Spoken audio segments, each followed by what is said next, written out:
क्या आपने कभी सोचा है कि अगर एक ही दिन में भारत और पाकिस्तान एशिया कप के फाइनल में आमने सामने हों, उसी समय यूएन में भारत पाकिस्तान को दुनिया का सबसे बड़ा आतंकी अड्डा कह दे और दूसरी तरफ रूस का राष्ट्रपति पुतिन दिल्ली आने की पुष्टि कर दे, तो ये सिर्फ खबरें नहीं बल्कि दुनिया का सबसे बड़ा पावर गेम बन जाता है। करूर की त्रासदी ने पूरे देश को हिला दिया और इसी बीच रूस भारत को सूरजमुखी तेल भेजने की तैयारी कर रहा है ताकि हमारी रसोई की महंगाई तय हो सके।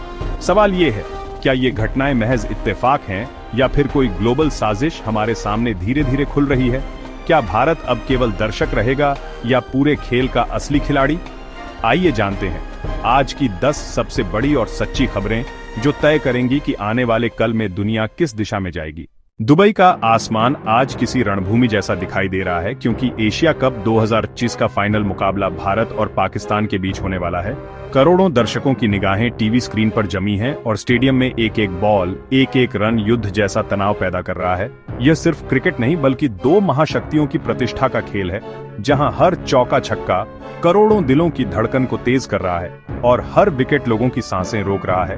भारत और पाकिस्तान की टकराहट हमेशा से रोमांचक रही है, लेकिन आज का दिन ऐतिहासिक इसलिए है क्योंकि इसी के साथ संयुक्त राष्ट्र महासभा में भारतीय विदेश मंत्री एस जयशंकर ने पाकिस्तान को दुनिया का सबसे बड़ा आतंकवाद का अड्डा करार देकर खुला युद्ध छेड़ दिया है।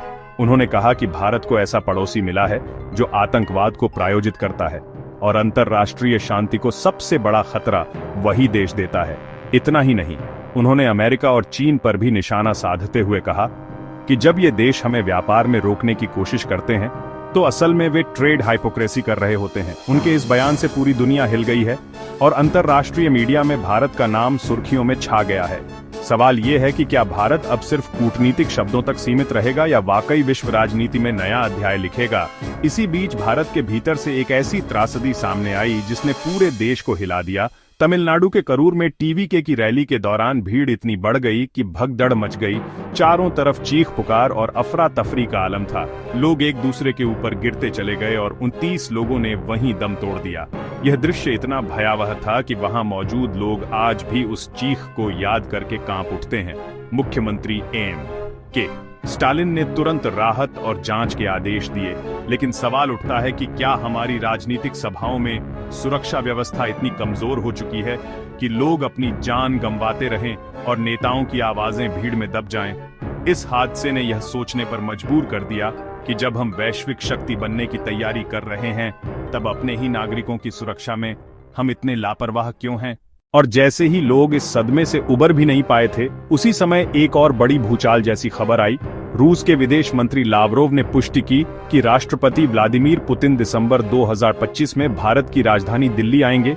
यह कोई साधारण यात्रा नहीं बल्कि एक रणनीतिक मोड़ है, क्योंकि रूस भारत संबंध पहले से ही गहरे हैं और इस यात्रा के जरिए ऊर्जा, रक्षा और अंतरिक्ष के क्षेत्रों में कई ऐतिहासिक समझौते होने की संभावना है। पुतिन का दिल्ली आना सिर्फ एक दोस्ती का संकेत नहीं बल्कि पश्चिमी देशों के लिए भी संदेश है कि भारत और रूस के बीच का रिश्ता किसी भी दबाव में टूटने वाला नहीं है। इसी से जुड़ी एक और बड़ी खबर ने भारतीय बाजार और आम आदमी दोनों का ध्यान खींचा है। रूस ने भारत को सूरजमुखी तेल के निर्यात को और बढ़ाने की योजना बनाई है।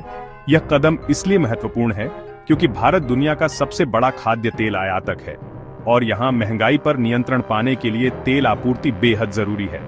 रूसी तेल के बढ़ते आयात से भारत की रसोई में इस्तेमाल होने वाले खाने के तेल की कीमतों में स्थिरता आ सकती है। यह फैसला आम जनता के लिए राहत भरी खबर है और वैश्विक स्तर पर भारत की ऊर्जा सुरक्षा को मजबूत करने वाला कदम भी है। लेकिन सवाल यह है कि क्या रूस और भारत का यह नजदीकी रिश्ता अमेरिका और यूरोपीय देशों को और चिढ़ाएगा, खासकर तब जब जयशंकर ने पहले ही यूएन में पश्चिम पर कटाक्ष कर दिया है।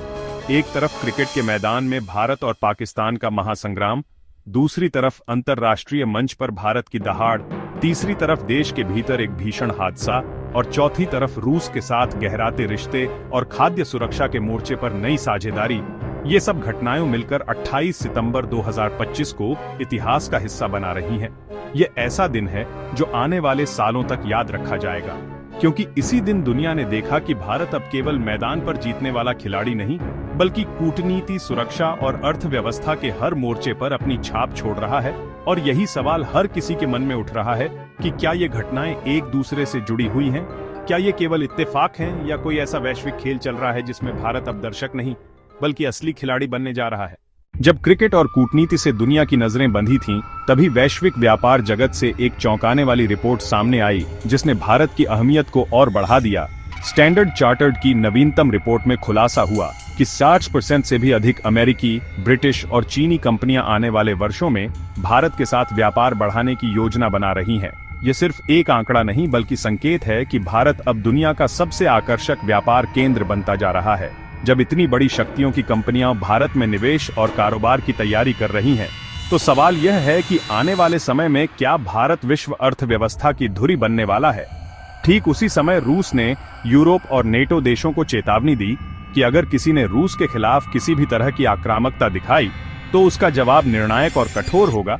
मॉस्को से आए इस संदेश ने यूरोप के राजनीतिक गलियारों में हलचल मचा दी, क्योंकि अभी हाल ही में नेटो की पूर्वी सीमाओं पर सैन्य गतिविधियां तेज हुई हैं। रूस का यह रुख भारत के लिए भी मायने रखता है, क्योंकि भारत रूस का रणनीतिक साझेदार है और ऐसे में अगर पश्चिम और रूस के बीच तनाव बढ़ता है तो उसकी गूंज दिल्ली तक आना तय है।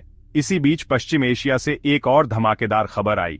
ईरान ने 3 यूरोपीय देशों E3 द्वारा लगाए गए स्नैपबैक सैंक्शंस को पूरी तरह खारिज कर दिया और इसे अवैध बताया। तेहरान ने साफ शब्दों में चेतावनी दी कि वह दबाव में झुकने वाला नहीं है और अगर जरूरत पड़ी तो कड़ा कदम उठाएगा। ईरान का यह आक्रामक रुख भारत को भी प्रभावित करता है, क्योंकि ऊर्जा आपूर्ति और खाड़ी क्षेत्र की स्थिरता भारतीय अर्थव्यवस्था से सीधे जुड़ी है। यानी यह सिर्फ एक पश्चिम एशियाई मुद्दा नहीं बल्कि भारत के लिए भी रणनीतिक चुनौती है। इसी समय भारत के भीतर से एक और खबर अंतर्राष्ट्रीय मंच पर पहुंची। उत्तर प्रदेश सरकार ने रूस भारत व्यापार संवाद के दौरान निवेशकों को राज्य में निवेश करने का खुला निमंत्रण दिया। मंत्री राकेश सचान ने भरोसा दिलाया कि सरकार हर तरह का समर्थन देगी। यह बयान भारत की घरेलू राजनीति और अर्थव्यवस्था दोनों के लिए महत्वपूर्ण है, क्योंकि जब राज्य स्तर पर निवेश को लेकर इस तरह का माहौल तैयार होगा तो वैश्विक कंपनियों के लिए भारत और भी आकर्षक गंतव्य बन जाएगा। और इसी निवेश और विकास की बहस के बीच एक गंभीर चिंता भी सामने आई है। भारत की ऊर्जा संरचना पर द गार्डियन की रिपोर्ट के अनुसार भारत के सामने ग्रीन एनर्जी ट्रांजिशन की चुनौती किसी पहाड़ जैसी है। बढ़ती हुई बिजली की मांग, असहनीय गर्मी और अक्षय ऊर्जा के अव्यवस्थित विस्तार ने स्थिति को और कठिन बना दिया है। सवाल यह है कि जब दुनिया भारत से उम्मीद कर रही है कि वह ग्रीन और क्लीन देश बनेगा, तो क्या हमारे पास उस दिशा में पर्याप्त योजना और संसाधन है, या फिर कहीं ऐसा तो नहीं कि विकास की इस दौड़ में हम ऊर्जा संकट के दलदल में फंस जाएं? एक तरफ वैश्विक कंपनियां भारत को व्यापार का भविष्य मान रही हैं, रूस पश्चिम को ललकार रहा है, ईरान यूरोप को धमका रहा है, उत्तर प्रदेश निवेशकों को आकर्षित कर रहा है, और दूसरी तरफ ऊर्जा की चुनौती हमें अंदर से कमजोर करने की चेतावनी दे रही है। ये सभी घटनाएं मिलकर एक ऐसे वैश्विक खेल की तस्वीर बना रही हैं जिसमें भारत अब केंद्र में खड़ा है। कभी व्यापार का सबसे बड़ा मंच, कभी ऊर्जा की सबसे बड़ी चुनौती, कभी निवेशकों का सबसे बड़ा सपना और कभी भू राजनीति का सबसे बड़ा सवाल। और यही सोचने पर मजबूर करता है कि क्या भारत अब वास्तव में उस मुकाम पर पहुंच रहा है जहां उसकी हर चाल दुनिया की दिशा तय करेगी, या फिर ये सारी घटनाएं मिलकर हमें एक ऐसे तूफान की ओर धकेल रही हैं जिसका अंजाम अभी किसी को नहीं पता।